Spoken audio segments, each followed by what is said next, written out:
Hello, ladies and gentlemen. We are back with another Renegades React with a couple of the usual suspects, the illustrious Nathan Hamilton, and of course myself, Mike Addison Salyer. And we are joined by the one person that really, the only one you really want to see, Miss Wyndham Rice. And then, of course, a shameless plug. You should totally go check out her channel. I'm sure we'll have a link in the description. And we are going to be doing another epic rap battles of history, Columbus versus Captain Kirk. Aha. This is one of the early ones. Oh, yes. It's number 14. And Columbus versus Kirk. Okay. What is your opinion on Christopher Columbus? Honest, not liking Christopher Columbus because of what he did. What did he do? Of enslaving the natives and Kind just of, being yeah. an awful person. Even though we celebrate him. I hate Columbus Day. It's just, it doesn't make any sense. It's like, let's celebrate by going into somebody else's house and taking all their stuff and making them. Yep. That's true. And it's bizarre because it's like Captain Kirk is like this fictional explorer, and I guess Columbus was a fictional explorer, but the whole deal, he was actually trying to find a faster way to India, not to discover the new world. He tried to tell people that the world was failed at what So he did. I kind of feel like this is misrepresented. Well, And go on. I just don't understand why all these myths surround Christopher Columbus. Well, it's as Robert Wool once said, when the legend becomes fact, print the legend. Because the story was that Columbus, you've all heard the story.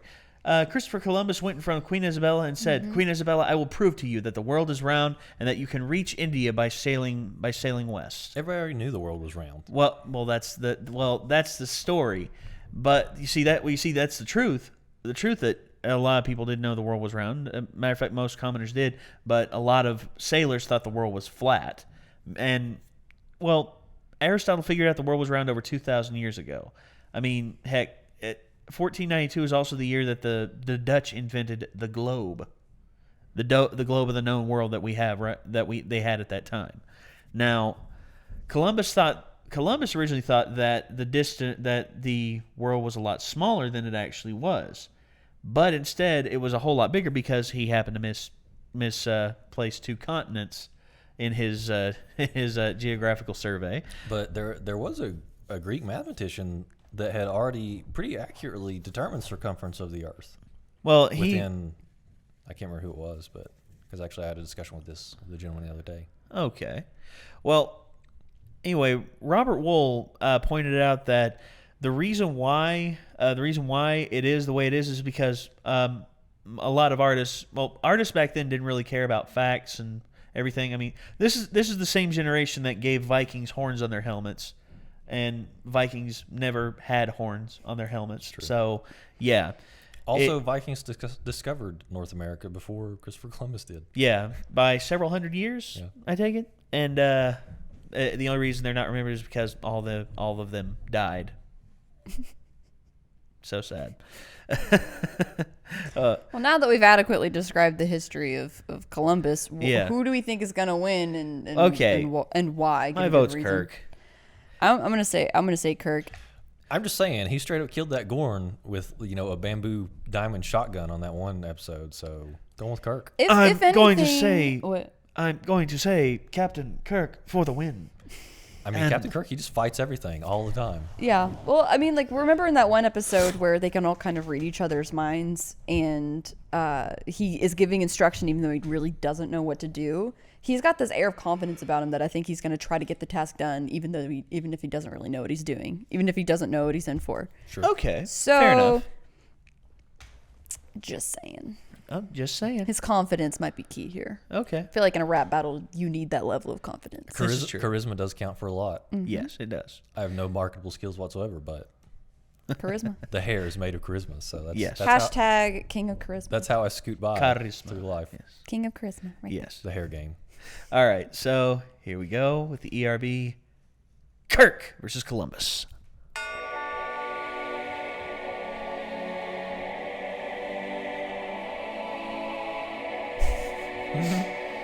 These intros, though.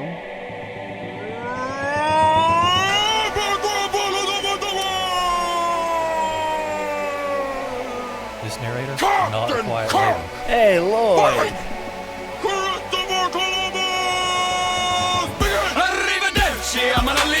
before this battle begins. Cause we both know in the end which of these captains gonna win. I'll show you how a real explorer handles a situation. I'll beat you so bad they'll feel it in the next generation. So bring it on, I'll rip you like a Klingon. My rhymes will burrow in your ears like the wrath of Khan. I've got a neck chopper stock, I'll put my sword through Sulu. Check into a Priceline hotel, watch your fat ass on Hulu. I'm the enterprising Captain James, Tiberius Kirk, representing Riverside, Iowa, planet Earth. I hear you call yourself an explorer, but I'm just not having it. You discovered a new world that was already inhabited. Why don't you boldly go someplace you've never gone before, like India? Or any destination you've actually set sail for. You spaghetti-eating fuck! How's your spice rack doing? I'll be chilling in my spaceship. Have fun canoeing. You know, rapping against you, it's not even a fun. It's like somebody setting your brains on stun. I am the fabric of history. You are a fictional stain. I'll stick a flag up your ass and declaim you for Spain. Mr. Spock, beam me back to 1492 so I can beat this man like it's my job. We'll see how Isabella likes my captain's law. It's Kobayashi for you. There's no way you could win when your weak crew sees me approaching. They'll be like, damn it, it's Jim. I'll double fist punch you, flame making bitch true. now. He double Take fist your punched a lot. genocidal ass off of my bridge.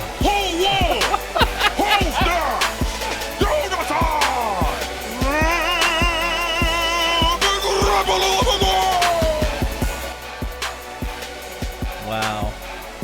Okay. Yeah, it was a lot closer than I thought it was going to be, but Yeah. I still got to give it to Kirk because of that last Sure. verse. You know, the final line, really, that's kind of deal breaker. I mean, genocide and slavery Yep. kind Yeah. of pushes it over the edge. But the way that he delivered his lines, I understand. He Kirk was a little awkward. I understand. I understand, but he did have the charisma and the confidence that we were talking about, which I feel kind of made him win in the end Yeah. because he just didn't give a crap. Which See is kind of how amazing. she enjoys my captain's log. It's a little bit much because you couldn't keep up with it. It didn't really feel like it was a rap battle.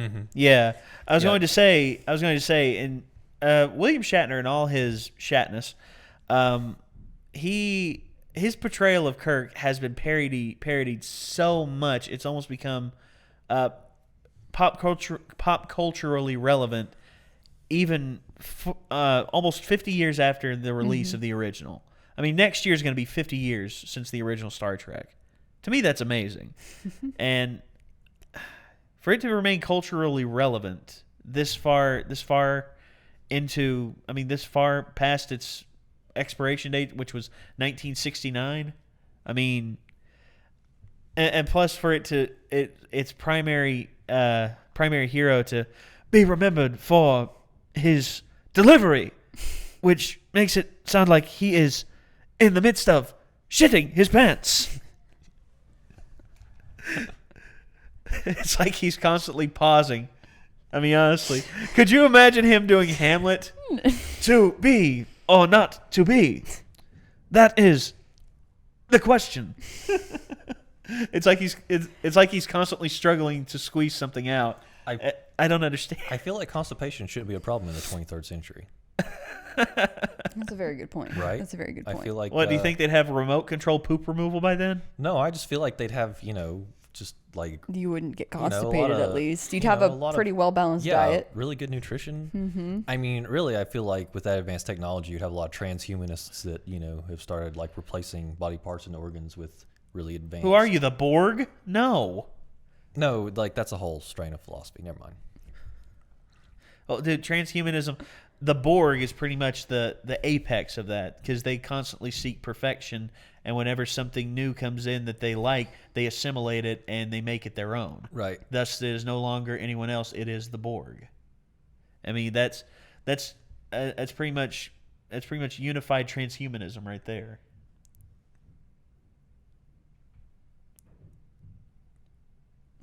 Okay. What? There is an actual strain of philosophy called transhumanism that's not the Borg. But Okay. never mind. Okay. Hey, I was gonna say defend it, man. Hey. I mean, I'm not a transhumanist, but I mean, they're interesting concepts. I mean, it's all highly theoretical, but it's not. I understand what you're saying. But Well, it's just Star Trek for me. Star Trek, there's a love and hate thing for me with Star Trek. The Star Trek series I like pretty good. Don't get me wrong. I got into it way late. Way after I'd watched Star Wars several times. Star Wars spoiled me on science fiction and everything. But in terms of more realistic, I got to say Star Trek has Star Wars beat. In which I can see that. Because skepticism and realism is at an all-time high in art and media and everything. I was worried about the new Star Wars movie, but hey, it killed. It killed at the box office, and it's slaying all them critics worldwide. I wish we could discuss it, but we can't because of Tolliver. Yeah, the Mad Doctor. We're sorry, bud. But it just goes to show you science fiction. I think science fiction, like true science fiction like that, is making a comeback. I mean, the Star Trek movies originally were, the remake, which Ben hates. Ben hates the new Star Trek movies because they're pretty much action movies disguised as Star Trek films. Sure. Which we could go into that true, whole rant, yeah. but anyway, I think they're going to start taking science fiction films more seriously and everything, and it's going to go the way of the Batman franchise in terms of seriousness and everything. And I hope they do that with the new Star Trek movie. I'm hoping, but from the trailer, it doesn't look very promising. 'Cause you haven't seen that yet, have you? What, the newest trailer? The new Star Trek Beyond trailer? I can't remember. Oh. I'd have to have seen it, but It doesn't look very promising. I mean, I've enjoyed them so far. I'm not a huge Star Trek fan though. Yeah, you're a Wars fan, not a Trekker. Yeah, I mean, well, Star Wars is it's just science fantasy. I mean, this is like, that's like the same story they've been telling for a long time. I was actually a big Stargate fan. Oh, Stargate? Yeah. That was a good series, SG-1. Atlantis was cool too. Universe, I couldn't finish it. I'm sorry. Well, I'll say this: science fiction. I hope continues the route that it's going. I hope it gets back into the light and is portrayed in a much better sense than it has been in the past. Like this. Oh, sorry. The Star Trek, the Stargate movie with Kurt Russell. I liked it pretty good. Oh yeah, I liked it pretty good, but I mean that was good. But then when they brought in Richard Dean Anderson on the series, it's just like you can't beat MacGyver. No, you can't. I mean, Kurt Russell's awesome and everything, Yeah. but But it's MacGyver. He's got like chewing gum and a Swiss Army knife, and yeah. It's over. It's over. No. You know what I've recently consumed, like just in the past few weeks, was Firefly. Oh boy. For the first time. You mean Joss Whedon's ripoff of Outlaw Star? It is sad though, because I wish they would have continued Firefly. I know. I Take do my too. life. And everyone in Firefly wishes they continued. Take Firefly. my land. Take- Take me where I cannot stand. I was gonna say, take all my money.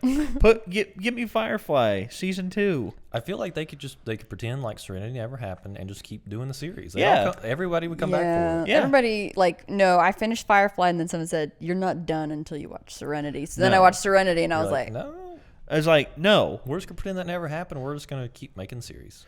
I was gonna say, oh wait, they're not doing it anymore. I was gonna say they can retcon Alien 3 and Alien Resurrection because Neil Blomkamp says so.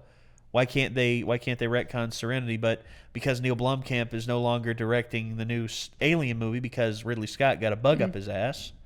I mean, they can change anything and make anything not canon. I mean, I think about The Star Wars expanded Expanded universe. Yes, Yeah. I kept waiting. I was like, okay, waiting for it's Jaina and is it Jason? yeah. Yeah, Jaina. Jason Solo became Darth Cadus. Exactly. And I kept waiting for that, and I was going, are they going to do that? And then I was like, nope, it's just no longer canon anymore. So if they can just do that because they want to, Sure. why can't they pretend that Serenity This never is happened? true. This is true. I mean, I want Washback. yeah, I know. I was He was upset. my favorite. I screamed at the TV when that happened. I went. It was, you know what though? It was very Joss Whedon because I also am a huge Buffy fan. He always kills the character that everyone super loves. Yeah, but I was a huge Buffy fan, and have you guys seen the scene where Tara? Have you seen Tara dying in Buffy? I never watched Buffy, but I'm familiar with what you're talking about. Yeah, Buffy's so it was big. super just sudden. It was completely just whenever I watched Wash die, it was completely Tara all over again, and I was sitting there like, well, it's just like it's like he's got it was just Joss all over the place. I Well, was it's like, that's what they did. it's in very the much Avengers. him. They took everyone's favorite character, Phil Coulson. They killed him. oh yeah. Well, here's one thing. George R.R. Martin does the same thing. It's just like the TV, and people from the TV show have picked up on that as well, and have killed some of my favorite characters that are still alive in the books. You raped her. You murdered her. You killed her children. You know, that's pretty much the new Inigo Montoya speech from now on. Yeah, You know, and then let instead my of- head explode. Yeah, you know? instead of Inigo Montoya, killing the Count Rugen, the six-fingered man, and keep spouting that over and over again. Instead, he takes down the mountain with a mighty strike, and then all of a sudden, the mountain just trips him up, punches him in the face, Then- knocks out all of his teeth, and crushes his head like a grape. that was intense. Oh, that was. That was probably the most, honestly, for me, even as a woman with all the rape scenes and everything, that was the most intense scene out of the entire series. They talked about filming the Elia Martell death. The mountain killing. The killing her kids and then raping her with the blood of her children still on her, and then splitting her up the middle with his broadsword. That would be pretty intense. That I would be afraid to watch that. Yeah. Also, can he please publish those books? It's like I Yes. read all of them and have been Yes. waiting, and the series is caught up, and it's stressing See, me I'm out. not reading the books because I know I'll be. I've read the first book, but I'm not reading any more until they're out, so that way I don't have to sit and wait for Stress them. me out, but the show's going to pass up the. Of course, George R.R. Martin said he's prepared for that. He's given them some notes, Yeah. and the show writers have said that they are going to follow Martin's story that he has so far, but they're going to do their own thing with George. George R.R. Martin's been brought on into the writing staff. He's written several episodes. Because they've already made a departure from a lot of things. Oh yeah, Mm-hmm. and I feel like they're just gonna, they're, like- they're departures that Martin has approved This of. is Westeros 2, the Yeah, it's transformation. Earth 2. It's like Earth 2 and Earth 5. Regardless, it's stressing me out. I know. Also, Ned Stark still alive in here. Yeah, Ned Stark. Aw, Well, Sean Bean. Sean Bean dies in everything. I mean, every time I see him in a film, I'm like, when's he gonna die? It's like, oh, When's he gonna die? Have you seen that? It was like a campaign for a while. It's like Save Sean Bean. It's like him and another. It was like him and another actor where like they die a lot in their roles, and they're Yeah. just like, Save Sean Bean. Yeah. Oh gosh, we went from this rap battle to Sean to Bean. Sean Bean. It Wow. happens. It happens. We probably should wrap this up though. Sean Bean for Captain All right. Kirk. I feel like instead of Renegades React, it should be like Renegades Rant. See how far off topic we can Well, get. we They're do used to that. it See by how now. deep into nerd lore we can travel. We've had plenty of rant episodes, but they're used to it by now. Yeah. That being said, I think we will end this here. Yeah, we have to. Everyone, thank you for joining us. Please check the description for all of our related content. I guess the most preeminent being Ms. Wyndham Rice's channel. Go check that out, please. And hopefully we will see you all back here very soon.